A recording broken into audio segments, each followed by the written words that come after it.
Shalom, sidang jemaat Tuhan, GBI Kristus Gembala, dimanapun berada pada saat malam hari ini. Salam sejahtera dari Tuhan kita Yesus Kristus, memberkati kita semuanya, khususnya juga buat keluarga hambanya yang ada di Semarang. Tuhan Yesus memberkati kita semuanya. Dalam suasana yang sedang hangat hari-hari ini, khususnya dalam membahas tentang virus-virus yang saat ini sedang melanda beberapa negara, termasuk negara kita Republik Indonesia. Sehubungan dengan itu, kita sudah sama-sama mendengar dan mengetahui bahwa pemerintah kita juga bersama-sama sedang gencar-gencarnya berperang untuk membasmi virus ini, dan pemerintah kita meminta kita untuk bisa bekerja sama. Oleh sebab itu, pemerintah sudah mengeluarkan pengumuman instruksi maklumat bahwa semua masyarakat supaya tidak ada yang berkerumun, tidak ada yang berkumpul ramai-ramai, dan termasuk kalau bisa di tempat-tempat ibadah juga diusahakan untuk tidak berkumpul. Itu sebabnya ada beberapa gereja yang tetap masih melaksanakan ibadah, dan ada juga yang mengikuti anjuran pemerintah untuk tidak berkumpul ramai-ramai di gedung gereja. Itu sebabnya malam hari ini sebagai renungan bagi kita bersama-sama untuk merenungkan firman Tuhan ini, mari kita bersama-sama melihat kebenaran firman Tuhan. Apakah yang firman Tuhan katakan bagi kita, biarlah firman Tuhan yang menyampaikannya bagi kita. Saya akan ajak kita bersama-sama untuk merenungkan satu kebenaran firman Tuhan dalam 1 Korintus pasal yang ketiga ayat yang ke-16. Ini ayat yang sudah tidak asing bagi kita. Kiranya lewat renungan ini iman kita kembali dikuatkan, diteguhkan, supaya kita bersama-sama dapat terus melangkah bersama dengan Tuhan dengan iman. Demikian bunyi firman Tuhan. Tidak tahukah kamu bahwa kamu adalah bait Allah, dan bahwa roh Allah diam di dalam kamu?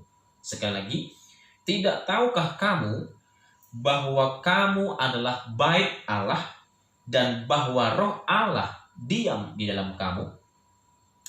Rasul Paulus mengingatkan jemaat Tuhan di Korintus dengan mengatakan, tidak tahukah kamu bahwa kamu adalah bait Allah dan roh Allah diam di dalam kamu?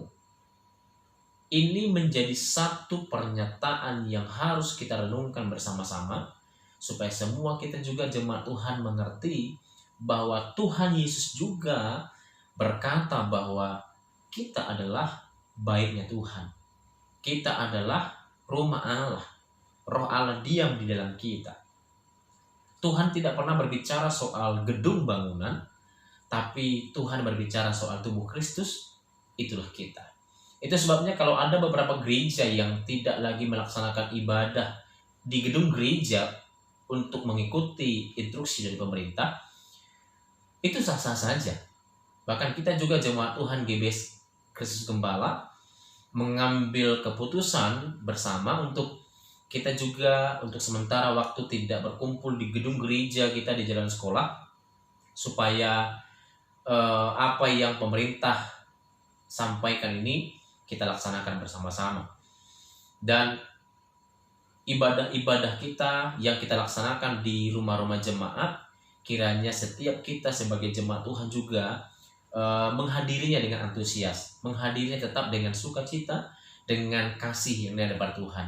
Sebab Tuhan juga berkata dalam firman-Nya, 2-3 orang berkumpul di dalam namaku, aku ada di tengah-tengah mereka. Artinya Tuhan tidak berbicara soal gedung, tapi Tuhan berbicara soal persekutuan dengan Dia. Di mana saja kita bersekutu, di mana saja kita berkumpul atas nama Tuhan Yesus, kita percaya bahwa Dia ada bersama dengan kita. Itu sebabnya pada malam hari ini, sidang jemaat Tuhan yang dikasihi Tuhan, kalaupun kita berkumpul beribadah di rumah-rumah jemaat sebagai keluarga tubuh Kristus, percayalah bahwa Tuhan ada bersama dengan kita. Kitalah tubuhnya, kitalah baitnya Allah, dan roh Allah diam di dalam kita.